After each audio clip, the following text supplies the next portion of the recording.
Hello everyone, and welcome to the review of this thing. I'm calling it this thing because this is how addiction looks like. Some of you may know the design with the ducted fans and the four bladed propellers, and yes, you are right, it looks just like an Inductrix, which is also known as a tiny whoop. And that's a mini quad that has ducted fans and also is able to carry a small FPV camera on it, and you can have lots of fun. You can fly it indoor, and you can use anything as an obstacle, like a chair, like a table, or even your furniture. So this will be extremely fun to pilot around in-house. So let's move on. So this is a JJRC H36. It's a small mini quad. It comes with ducted propellers, and they have four blades. We're gonna look at details later on the quad. Let's see what else we get in the box quickly. Of course, it uses a very small transmitter, but all the buttons are in the right place, so you will figure this out. Not very hard to use, even though most of us are using bigger transmitters. And we also get a small bag with USB charger and 4 spare blades, and of course the manual, which is in English and Chinese, and it's a pretty large manual for a small quad. As you can see, it doesn't even fit on my camera, but there are a lot of informations. Only thing that I'm noticing is that the English it's far from perfect, so you'll have a bit of hard time trying to understand some of the things. Right, so let's move on to the quad. It's of course uses brushed motors, and it comes with a LiPo already inserted but not connected. It's a 150 milliamps, and it has a 30C discharge rate. It's a 1-cell battery. And moving on to the quad, what I notice is that it looks easy to be taken apart, and I think that its canopy, yes, its canopy comes off very easily. Just have these clips on it on sides, and you have access to the receiver port and power port, and we can see the receiver antenna here. And what I'm also noticing, that it uses some kind of foam between the control board and its airframe, and also here.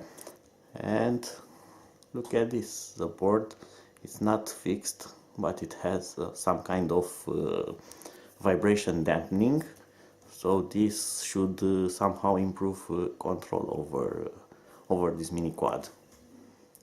Now I'm going to put the canopy back. It's very easy to put it back also, so now it's installed. Let's see if we can power it up just a bit to see how it sounds. The transmitter uses 2 AA batteries.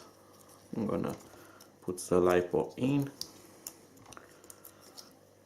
and I'm going to connect power so it lights up. I'm gonna power on the transmitter, and let's see, yes, we need to do a full throttle, minimum throttle, to bin the transmitter, and the quad is now alive.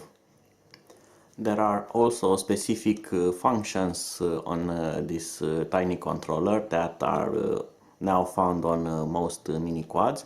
For example, using this button here will initiate an auto flip, so you can front flip, back flip, side flip, and you can do that just by pressing this button. On this button you are changing the rates. This quad has only two rates, slow and fast, so you can switch them from here.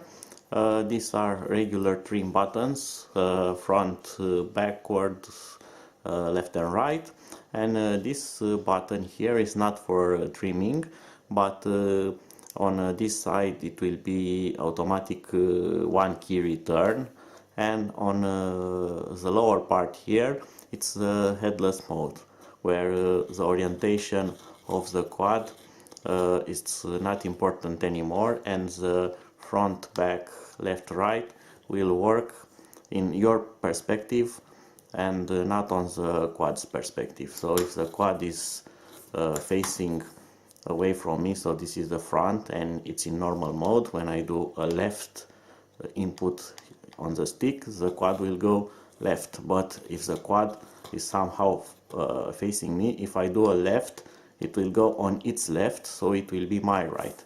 Activating the headless mode, the quad will know its orientation, and even if it's facing me and I'm doing a left, the quad will do a right for from its point of view, and it will be a left from my side of view. So this is good for beginners, and it's somehow easy to orient, if you can call that, orient yourself when you are flying the quad. This is also useful when you are flying in very tight spaces, because you will not need to maneuver and use the quad facing the needed position. You will react quickly just by changing left, right, or front, backward movement, so you can avoid obstacles a lot more easily. The quad also supports gyro calibration. That is useful especially after you receive this quad or when you crash it. You can practically level the internal gyroscope to keep it level in the air and to avoid it going in one direction excessively or not being stable in the air. To do that, you need to bend first the transmitter, and with the right stick you are going to go down and left corner, and when it flashes like that, it means that the gyro is calibrated. It's very important to do that on a very level surface, so that will be now the quad's new level reference when it's in air. That will also improve the stability a lot, so it's very recommended to do it.